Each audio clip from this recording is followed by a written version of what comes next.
अस्सलाम वालेकुम students, I hope आप सब ठीक हैं।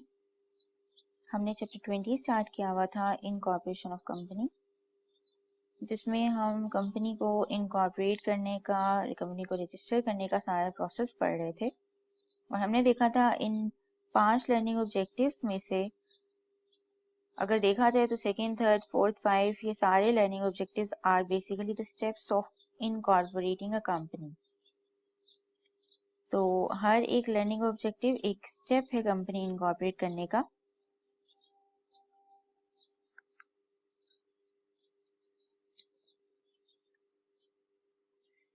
ओके, हमने लर्निंग ऑब्जेक्टिव 1 कंप्लीट किया था, लर्निंग ऑब्जेक्टिव 2 देखा था, नेम ऑफ कंपनी। हम इसको मजीद रिवाइज अभी नहीं करेंगे, अपने फर्स्ट और सेकंड लर्निंग ऑब्जेक्टिव जो हमने कवर कर लिए। हम इसको चैप्टर जैसे ही कंप्लीट करेंगे इसके बाद चैप्टर्स भी देखेंगे और चैप्टर को भी एक दफा गो थ्रू करेंगे। तो हम हर लेक्चर में इस पे थोड़ा सा टाइम कम लगाएंगे रिवीजन पे। तो अब अगर हम memorandum of association, we were basically on the third learning objective, तो हम उस पे आ जाते हैं। पहला स्टेप था कि आपने नेम देखना है, नेम के बारे में सारी प्रोविजंस देखनी है। इसके बाद फिर हमने मेमोरेंडम में इंट्रोडक्शन देख लिया था और देखा था कि memorandum is basically a constitution for a company. जिस तरह एक मुल्क का आइन है उसी तरह इसका भी एक आइन है कंपनी का, ये उसकी तरह एक काम करता है। इनिशियल मेंबर जो होते हैं कंपनी के, वही जो प्रोमोटर्स और वही सिग्नेटरीज, वो सब्सक्राइबर टू द मेमोरेंडम होते हैं। और मेमोरेंडम में हमने जब क्लॉजेस में भी देखा था कि शेयर कैपिटल में अमाउंट आ रही होती है और ये बाइंड्स द मेंबर्स वाली बात बहुत इंपॉर्टेंट है। ये हमने बकायदा एग्जांपल के थ्रू समझी भी थी कि हर आने वाला मेंबर, न्यू मेंबर, कोई भी मेंबर, चाहे कंपनी को बने 10 साल हो गए, 20 साल हो गए, इससे फर्क नहीं पड़ता, जो भी मेंबर होगा कंपनी का वो यही समझा जाएगा is deemed to have read and understood the provisions या clauses the memorandum of association. तो उसने मेमोरेंडम ऑफ एसोसिएशन को पढ़ा है, अच्छे से समझ भी लिया है, चाहे उसने मेमोरेंडम पे साइन किया है या नहीं किया, यही समझा जाएगा कि उसने साइन खुद से किया हुआ है। खुद जैसे साइन करके एक रिस्पॉन्सिबिलिटी क्रिएट होती है, वैसे ही उसकी रिस्पॉन्सिबिलिटी होगी। क्लॉजेस में हमने देखा कि इसकी 7 क्लॉजेस होंगी basically: name, register office clause, principal business, principal line of business, undertaking clause, liability clause, authorised capital clause और सब्सक्रिप्शन क्लॉज। नेम में सिंपल आपने बताना है कि नेम क्या होगा। हम ये क्लॉजेस को फिर से रिवाइज करेंगे, हम आज एक एग्जांपल भी देखेंगे मेमोरेंडम ऑफ एसोसिएशन एक कंपनी का देख के, और सारी क्लॉजेस से कंपेयर करेंगे कि यही क्लॉजेस है और उसमें इंफॉर्मेशन किस तरह से लिखी हुई है। नेक्स्ट हम आते हैं प्रिंटिंग एंड सिग्नेचर।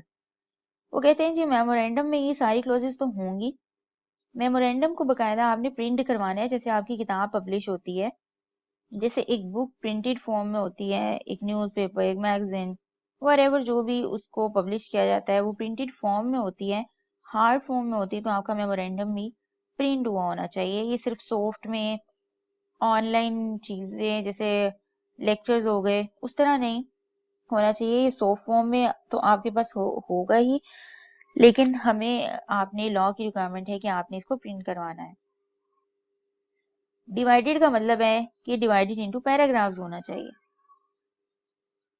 पैराग्राफ्स मतलब पॉइंट्स में आप लिखिए, और अगर कहीं आप पॉइंट्स में नहीं लिख सकते तो आप उसे पैराग्राफ की शक्ल में डिवाइड करके लिखिए चीजों को, ताकि चीजें अच्छे से उसमें समझ आ सके। पहली चीज हमने देखी कि प्रिंटेड होना चाहिए, डिवाइडेड इनटू पैराग्राफ्स होना चाहिए, और जो पैराग्राफ है ऑब्वियसली वो सीरियली कंसेक्यूटिव नंबर होने चाहिए, 1 2 3 4, ऐसे नहीं कि बीच में 4 स्किप कर दिया, तो इट्स अ कॉमन सेंस। तो वो डिवाइडेड होना चाहिए। फिर कहा जी जो भी उसका सब्सक्राइबर है उसने उसको साइन किया हो और मेमोरेंडम डेटेड हो। ठीक है जी, जिस दिन मेमोरेंडम बना, जिस दिन साइन किया, उस दिन की डेट हो। और ये विटनेस की क्या है, जब सब्सक्राइबर साइन कर रहा होगा तो वो in the presence of at least 1 witness sign करेगा, और फिर उस विटनेस के भी पर्टिकुलर्स मेमोरेंडम के अंदर इंसर्ट कर दिए जाएंगे। तो ये 5 चीजें लिखी हुई है उसके अंदर।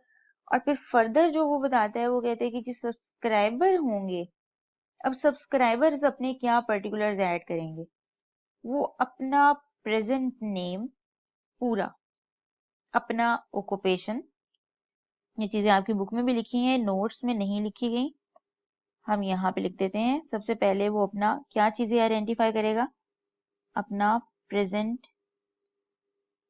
नेम इन फुल, अपना ओक्यूपेशन, वो क्या काम करता है, थर्ड अपने फादर का नेम,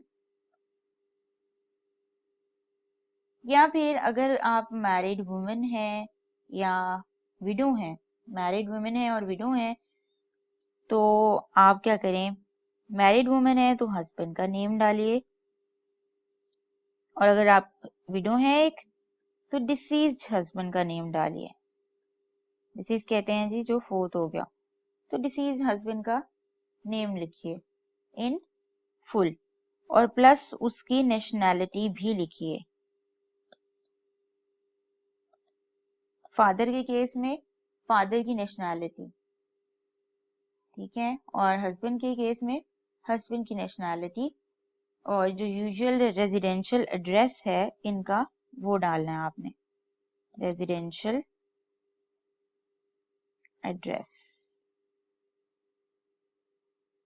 और कोई भी ऐसे पर्टिकुलर्स आपने लिखने हैं जो कि कमीशन ने प्रिस्क्राइब किए हों या आपको लिखने हो, इन एनी केस लॉ ने कह दिया कि ये 3-4 हैं, प्रेजेंट नेम आपका, आपके ऑक्यूपेशन, आपने अपना ऑक्यूपेशन लिखना है, आपके फादर का नेम, और अगर आप मैरिड हैं तो हस्बैंड नेम, या विडो हैं डिसीज हस्बैंड नेम, उसकी नेशनैलिटी और रेजिडेंशियल एड्रेस लिखना है।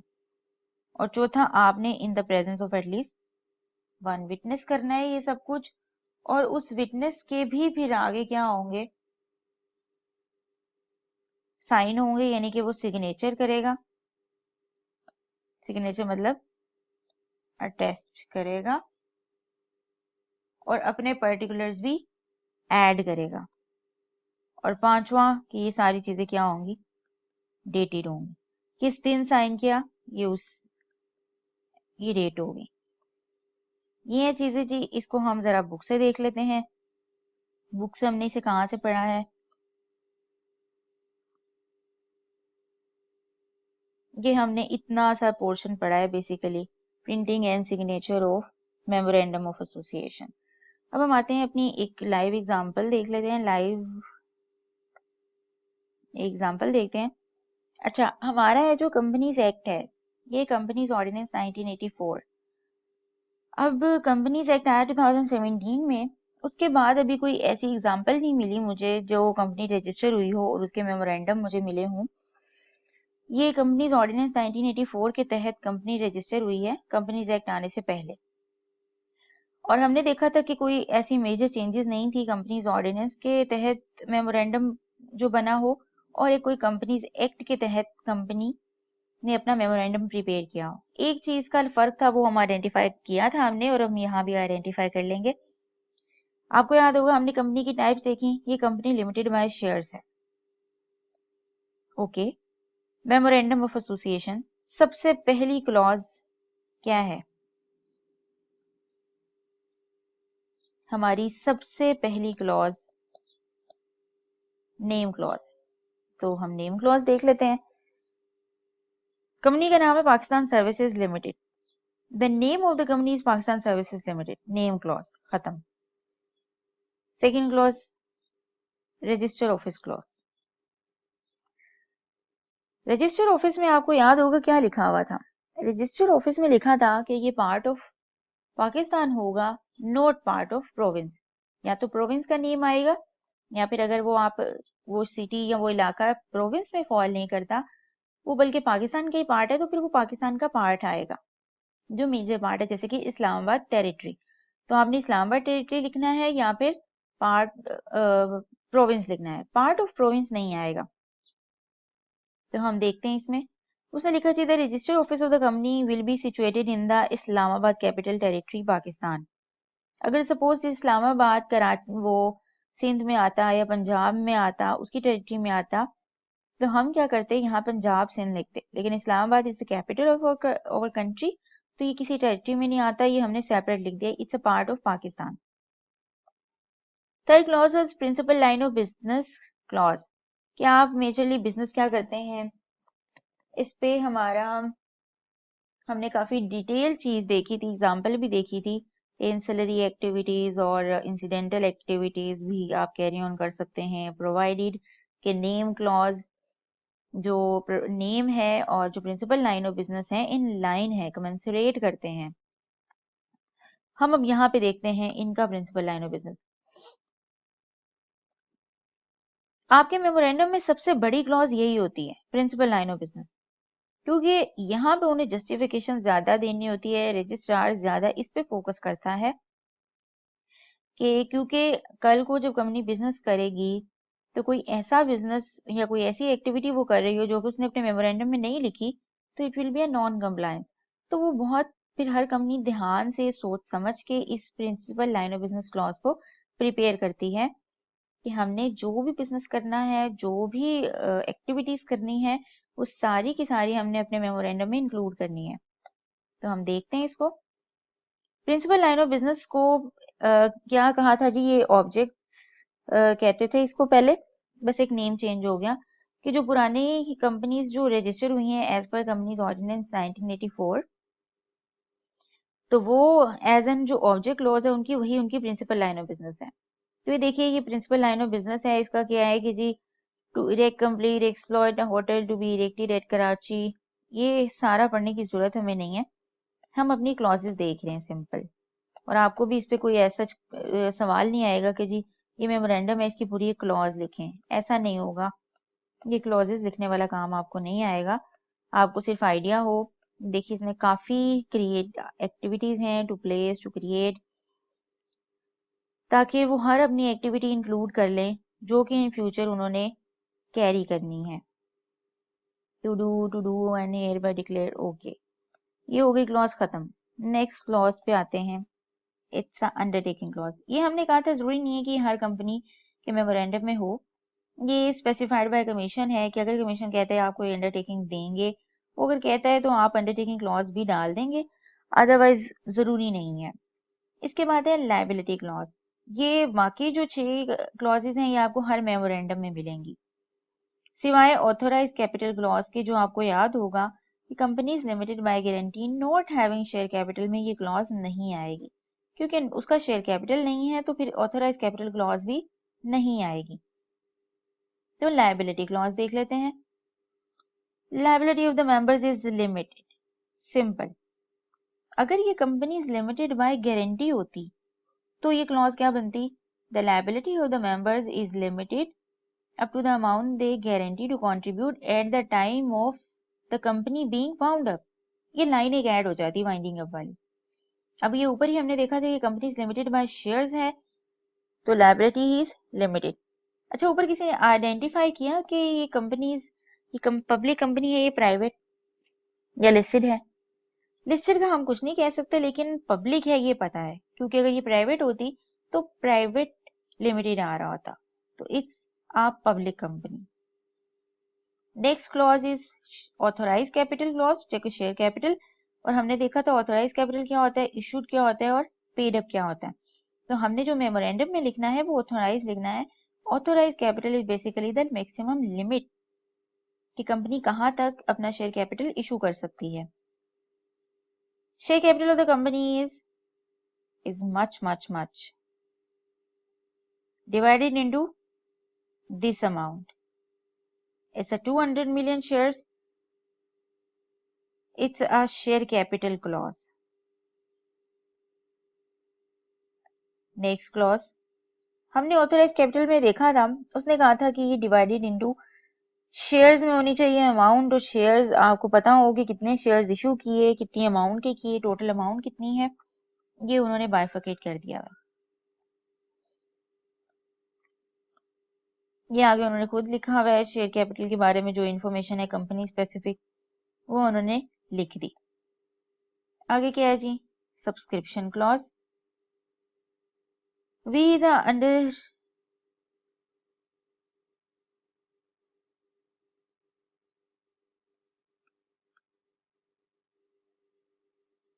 ओके जी, we the undersigned several persons whose names and addresses. अच्छा जी, अंडरसाइंड की स्पेलिंग गलत लिखी है, इस पे इसको इग्नोर करिए। अंडरसाइंड सिग्नेटरीज को ही कहते हैं, सिग्नेटरी सब्सक्राइबर्स को।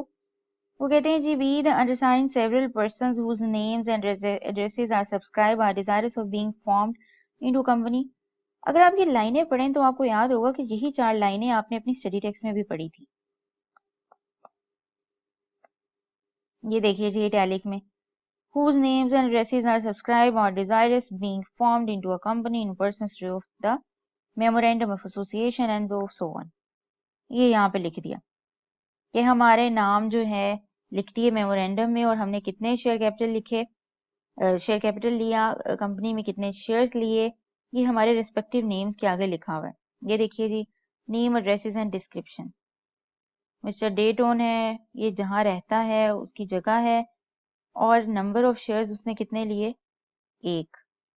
विटनेस एक ही है सारों का, तो ये एक ही SS Zaidi finally house Karachi जहाँ पे रहता है, वो उस विटनेस के भी पर्टिकुलर्स आ गए। ये 1 2 3 4 5 6 7 सब्सक्राइबर टू द मेमोरेंडम है, और सब ने, आपको पता है कि कम से कम एक शेयर तो जरूर लेना है, तो सब ने एक एक शेयर कंपनी का लिया हुआ है। Dated at Karachi this 6 day of December. तो ये कब कंपनी, इट्स मीन इसका मेमोरेंडम बना होगा, कराची में बना था 6 डे ऑफ दिसंबर 1958। वहां पे उन्होंने ये साइन किए होंगे बैठ के। ठीक है, हमने देखा था कि ये डेट जिस दिन साइन किए उसकी डेट भी आनी चाहिए। ओके, आर्टिकल्स अभी हमने नहीं पढ़े, या जब हम आर्टिकल्स पढ़ेंगे तो हम इसकी भी एग्जांपल देखेंगे। अभी हम देखते हैं अपना जी, नेक्स्ट हमने देखना है जी alteration in memorandum of association. इस पे आते हैं, हमने इंट्रोडक्शन कंप्लीट कर लिया, क्लासेस कंप्लीट कर ली, प्रिंटिंग एंड सिग्नेचर कर लिया। अब हम इसकी पढ़ते हैं ऑल्ट्रेशन। ऑल्ट्रेशन मतलब अगर मेमोरेंडम एक दफा लिखा गया, बन गया, क्या उसमें कोई चेंजेस नहीं हो सकती? कभी चेंजेस नहीं हो सकती, या हो सकती हैं तो किस वजह से हो सकती हैं, और किस किस में हम चेंजेस कर सकते हैं।